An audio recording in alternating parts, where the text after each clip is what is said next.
Дорогие парафияне, в сегодняшний день мою такие маленькие привилей говорить казання, яку я частіше за все повторав уже. Это свідчення про моє покликання. Это свідчення, як Дух Святий дзейнічаў у моїм житті.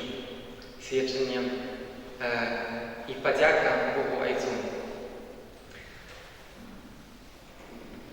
Коли я у апошні тиждень, протягом апошнього тижня глядів назад, глядів на моє життя, я розумів, що то, що я тепер став святаром, это абсолютный, полный дар Небесного Отца. Яшчэ я быў невялікі зусім, мне матуля вучыла малітвам, яшчэ нават не хадзіў да заняткаў да першай камуніі, але ўжо тады мне была уже гэта любоў і цяга, можна сказаць, да малітвы. 8 гадоў прыкладна меня мама прывяла ў касцёл на заняткі катэхезы, і я ўжо на той час быў вывучыўшы ўвесь катэхізм, усе малітвы. Здавалася б, чаму? Бо было шмат іншых другіх маіх калег, сяброў, знаёмых, яны так шмат мелі цяжкасці вывучваць все гэтыя малітвы яшчэ тады. А мне гэта было ў радасць вялікую. Потым хутка вельмі моя бабуля навучыла нас маліцца ружаніц, мяне і мою сястру. І, можна сказаць, вось, прыкладна з часоў першай камуніі в 10 гадоў аж до 11 класа кожны вечар я стаяў на каленях, маліўся ружанец, маліўся яшчэ там розныя іншыя малітвы. І вось гэта любоў да Бога, любоў да Хрыста постоянно ўзрастала.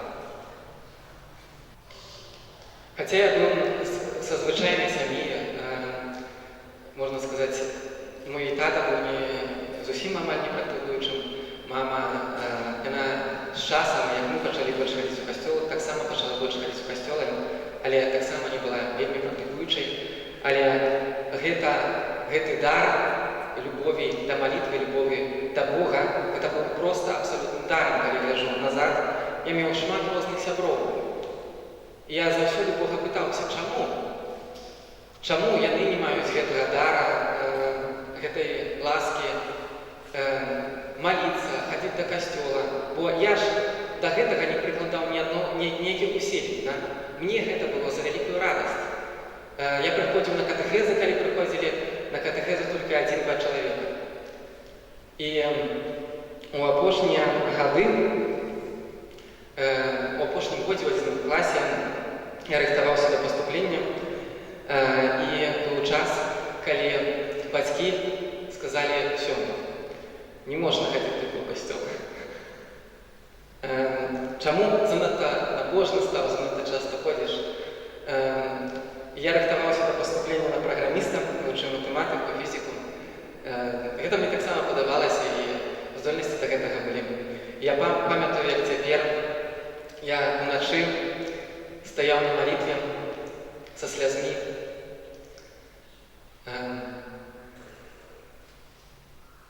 Боже, калі...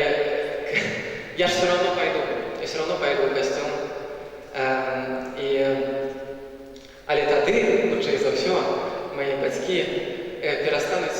не заплацяць за рэпетытараў па фізікі, па матэматыкі, і мне прыйдзецца не паступаць на праграміста, а ісці ў семінарыю.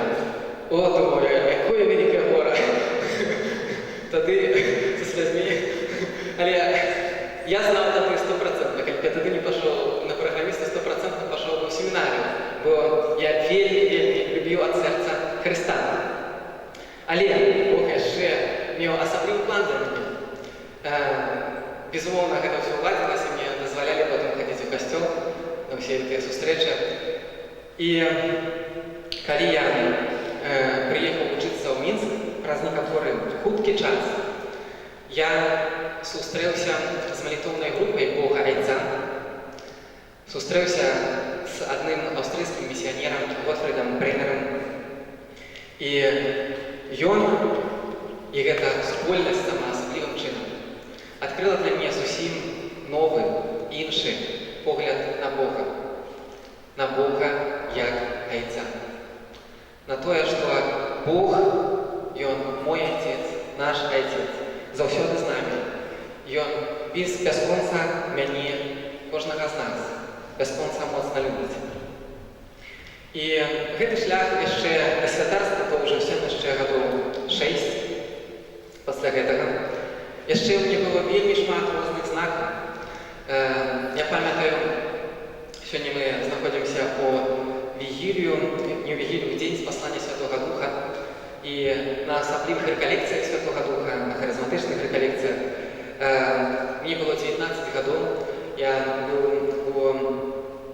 пайшоў у Серабранку, там у раёне Мінска, невялічкая капліца была, былі харызматычныя рэкалекцыі. І на адарацыі сястра Станіслава, такая харызматычная сястра, кажа на адарацыі, в канцы капліцы, капліца была невялікая, стаіць 19-гадовы хлопец, і яму Ісус кажа: «Ідзі за мной».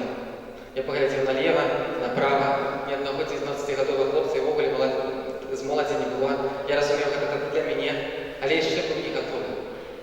Ну, яшчэ былі іншыя планы, хацелася працы, хацелася, яшчэ дзяўчына была. Ну і зусім не ў той час. І в этом асаблівасць Бога Айца, што Ён наш Айцец, Ён прымае наše рашэнні і можа чакаць. І праз некаторы час ужо я маліўся на веннай да Маці Божай, на веннай Помпейскай. То есть, можа, ведае гэтую навенну, калі молішся 54 дня кожны дзень пры ружанцы. І таксама помню, як цяпер я ехаў на сустрэчу моладзі у чырвоным касцёле, у 100-м аўтобусе, маліўся ружанец, маліўся гэтую навенну. Я чуў неверагодную вялікую любоў Бога Айца. Мне цяклі слёзы, я выходзіў з гэтага аўтобуса, ішоў на гэтую сустрэчу, не мог сказаць ні слова. Стыдна было нават, што цякуць слёзы, не можна нічого сказаць. Але у той момант я на 100% ведаў, што я хачу поўнасцю пасвяціць маё жыццё Айцу. І з того моманту я пачаў шукаць, якім чынам можна гэта зрабіць. І з часам Бог накіраваў такім чынам, што каб я вучыўся ў Аўстрыі. І там таксама я быў блізка да супольнасці Бога Айца, сям'і Бога Айца. Там Бог таксама паслаў мне асаблівых людзей, якія яшчэ больш дазвалялі ўзрастаць у гэтых адносінах з Айцом.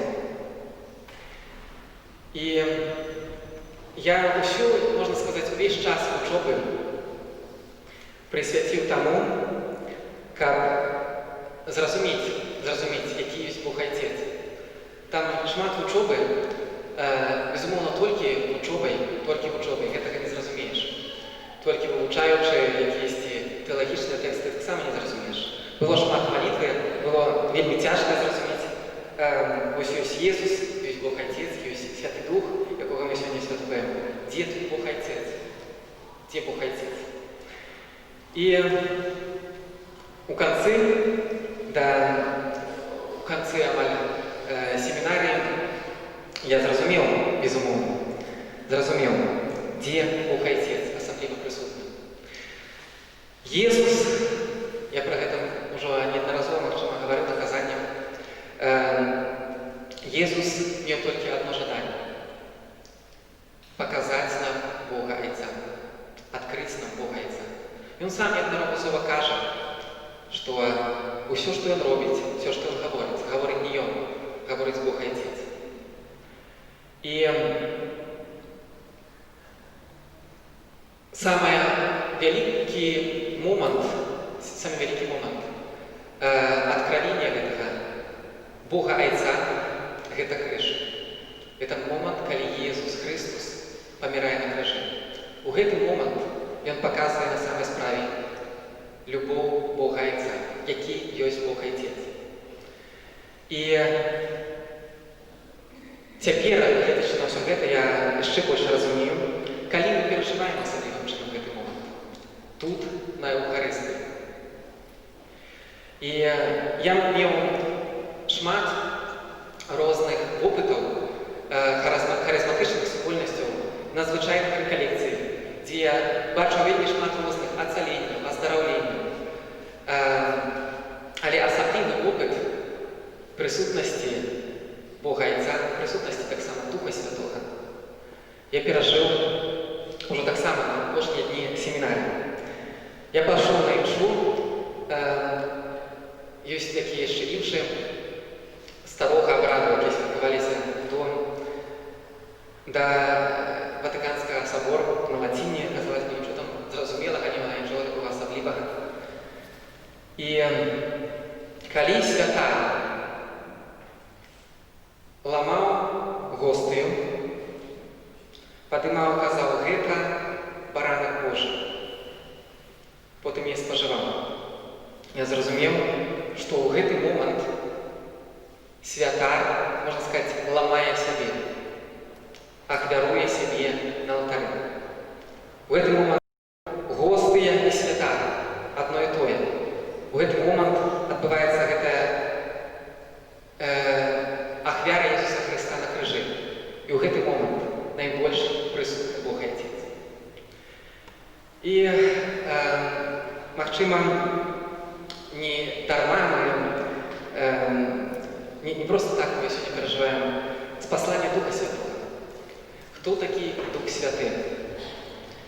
Святы Павел кажа, што дзякуючы Святому Духу мы можам да Айца звяртацца як Бог Айцец. У нашых сэрцах Дух Святы усклікае Абба Ойче, Татачка, Айцец. І поэтому Айцец, Тата, я веру, што ты асаблівым чынам сёння прысутны на гэтай святой мшы. Я веру, што ты тут сярод нас. Прашу цябе, мы ўсе цябе просім, спашлі твайго Святога Духа у сённяшні дзень на гэтай святой мшы, на гэтай тваёй найсвяцейшай ахвяры, каб асаблівым чынам у час, калі адбываецца найсвяцейшая ахвяра, калі Езус Христос памірае на крыжы і калі паказвае твою славу, твою любоў, Айцец, дай гэтую ласку Духа Святого кожнаму, хто тут прысутнічае, кожнаму асаблівым чынам перажыць твою прысутнасць, Айцец, перажыць, адчуць, што ты Айцец, што ты Тата кожнага з нас, кожны, хто тут знаходзіцца. Айцец, я прашу цябе ў імя Езуса Христа.